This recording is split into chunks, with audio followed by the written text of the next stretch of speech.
स्वागत है आप सभी का आपके अपने ही चैनल मास साहब की पाठशाला में। इस वीडियो में हम देखेंगे महानिदेशक महोदय का बहुत ही महत्वपूर्ण आदेश है। सभी अध्यापकों को ध्यान से देखना है और इसका प्रमाण पत्र देना है। आपने अगर थोड़ी सी भी गलती की तो फिर आपकी सर्विस बुक में ये जीवन भर ऐसे ही बनी रहेगी। फैक्ट शीट P2 पर आपको क्या चेक करके आपको एक प्रमाण पत्र देना है, क्या चीज़ BRC से सही हो जाएगी और क्या खंड शिक्षा अधिकारी के स्तर से आगे जाएगी और वो लखनऊ से सही होगी। तो आपको ध्यान से वीडियो देखना है स्टेप बाय स्टेप। सबसे पहले हम आदेश देखते हैं। देखिए ये आदेश है 4 जुलाई का, मानव संपदा पोर्टल पर समस्त विवरण सही कराने व तत्संबंधी प्रमाण पत्र उपलब्ध कराने के संबंध में। देखिए ये लेटर वगैरह ये है, इसके हम इसमें नहीं जाते हैं, मेन पॉइंट है उस पर आते हैं। समस्त विद्यालय स्टाफ के संबंध में सुनिश्चित हो लें कि मानव संपदा पोर्टल पर विवरण में उनकी करंट पोस्टिंग उनके वर्तमान कार्यरत विद्यालय में ही प्रदर्शित हो रही है। कतिपय जनपदों में शिक्षकों की करंट पोस्टिंग जिला बेसिक शिक्षा अधिकारी कार्यालय या खंड शिक्षा अधिकारी कार्यालय में प्रदर्शित हो रही है। समस्त विद्यालय स्टाफ के संबंध में उनके कार्यकाल के समस्त विद्यालयों की कार्यभार ग्रहण तिथि व कार्य मुक्ति तिथि मानव संपदा पोर्टल पर अनिवार्य रूप से एवं त्रुटि रहित अंकित हो। इस हेतु उचित होगा कि समस्त शिक्षकों को मानव संपदा पोर्टल पर उपलब्ध उनकी फैक्ट शीट P2 को देखने हेतु निर्देशित कर दें। 100% शिक्षकों के संबंध में उनके फैक्ट शीट P2 की संबंधित शिक्षक द्वारा हस्ताक्षरित प्रति अनिवार्य रूप से प्राप्त कर ली जाए। जिन शिक्षकों की करंट पोस्टिंग विद्यालय, गत कार्यरत विद्यालय अथवा अब तक के कार्यरत किसी भी विद्यालय में कार्यभार ग्रहण तिथि, कार्य मुक्ति तिथि त्रुटि पूर्ण प्रदर्शित हो रही है, उनसे प्रत्यावेदन लेते हुए सही अंकन की कार्यवाही की जाए। करंट पोस्टिंग विद्यालय में परिवर्तन विकासखंड स्तर से होगा और अन्य परिवर्तन हेतु SSA UP MIS info@gmail.com पर जिला बेसिक शिक्षा अधिकारी द्वारा हस्ताक्षरित संस्तुति पत्र प्रेषित करना होगा।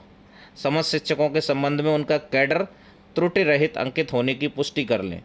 देखिए तीसरा पॉइंट बहुत महत्वपूर्ण है। देखिए इसमें क्या कहा गया है, समस्त शिक्षकों सहायक अध्यापक प्राथमिक स्तर को छोड़कर, इसका मतलब हेडमास्टर प्राथमिक विद्यालय और जूनियर हाई स्कूल के समस्त अध्यापक, चाहे वो सहायक हों चाहे हेडमास्टर, के संबंध में सब्जेक्ट मैपिंग त्रुटि रहित अंकित होने की पुष्टि कर लें। तो आपकी जो सब्जेक्ट मैपिंग होगी वो देखिए 2 तरीके से होती है। इसमें एक तीसरा ऑप्शन भी है, ARP भी है उसमें एक ऑप्शन। तो एक ARP है मैपिंग, एक है गणित या विज्ञान शिक्षक, और एक जो आर्ट्स वाले हैं उनके लिए 3 सब्जेक्ट हैं, आर्ट्स टीचर हिंदी के, आर्ट्स टीचर इंग्लिश के और arts teacher social science subject के। तो इस तरीके से 4 मैपिंग है टीचर्स की और एक ARP की मैपिंग है। तो इस टाइप से आपको ये तीसरा जो पॉइंट है ये इस तरीके से मैप करवाना है आपको। देखिए अब हम देखते हैं कि फैक्ट शीट P2 आप कहाँ पर देख सकते हैं और कहाँ से आपको प्रिंट निकालना है और उसको हस्ताक्षरित करके देना है, और अगर कोई गलती है तो उसको कैसे सुधारना है। ये बेसिकली आप अगर मोबाइल पे हैं, मोबाइल पे प्रिंट नहीं निकल पाता है, आप लैपटॉप पे उसको लॉगिन कर लें या मोबाइल का डेस्कटॉप साइट कर लें। ऊपर जो 3 डॉट्स होते हैं या एरो बना होता है राइट साइड में, उस पर क्लिक करके आप देख लें तो आपका इस टाइप से साइट आएगी। तो इसमें देखिए फैक्ट शीट P2, यहाँ पे ये फैक्ट शीट P2 लिखा होगा, इस फैक्ट शीट P2 पे आपको क्लिक करना है। ये आ गया Manav Sampada Uttar Pradesh, search fact sheet P2। Parent department select करना है आपको, जैसे हमने बेसिक एजुकेशन सेलेक्ट किया, organisation directorate of basic education, और इसके बाद में EHRMS कोड डालेंगे। देखिए EHRMS कोड डाल रहा हूँ मैं। इसके बाद में व्यू रिपोर्ट करेंगे। इसके बाद में देखिए अगर आपको इसका प्रिंट लेना है तो यहाँ पे देखिए ऊपर ये प्रिंटर बना हुआ है, इस प्रिंटर पे क्लिक करेंगे और आपका प्रिंट आ जाएगा। रिपोर्टिंग ऑफिस आ जाएगा, पोस्टिंग ऑफिस आ जाएगा, पोस्ट नेम आ जाएगा, जॉइनिंग डेट आपकी ऊपर आ रही है। इसके बाद में देखिए आपकी एजुकेशन आ रही होगी। इसके बाद में आपको नीचे वाला पास्ट पोस्टिंग डिटेल्स, ये सारी चीज़ें आपको चेक करनी है।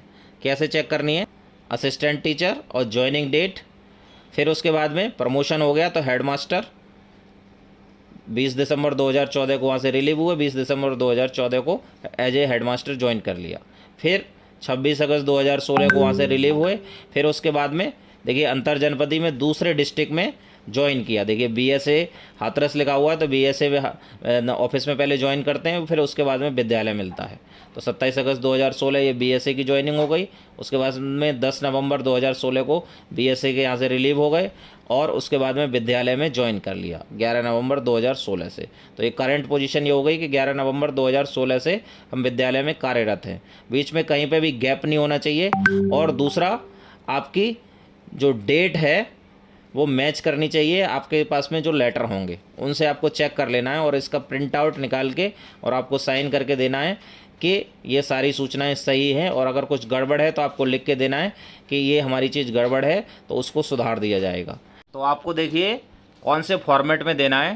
देखिए ये जो फॉर्मेट है उसी तरीके से आपको देना है जो जिस टाइप से ये बना हुआ है, जैसे कि district, office name, designation, post name, joining date और डेट ऑफ रिलीविंग।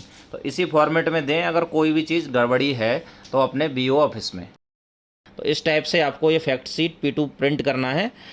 अगर आपने अभी चेंज नहीं कराया तो फिर आपका बाद में चेंज नहीं होगा। आपने इसका प्रमाण पत्र दे दिया तो फिर बाद में आपको परेशानी होगी। अगर आपका प्रश्न है या कोई कन्फ्यूजन है तो आप कमेंट बॉक्स में पूछ सकते हैं। और अगर आपने चैनल को सब्सक्राइब नहीं किया तो चैनल को सब्सक्राइब कर लीजिए। Thanks for watching.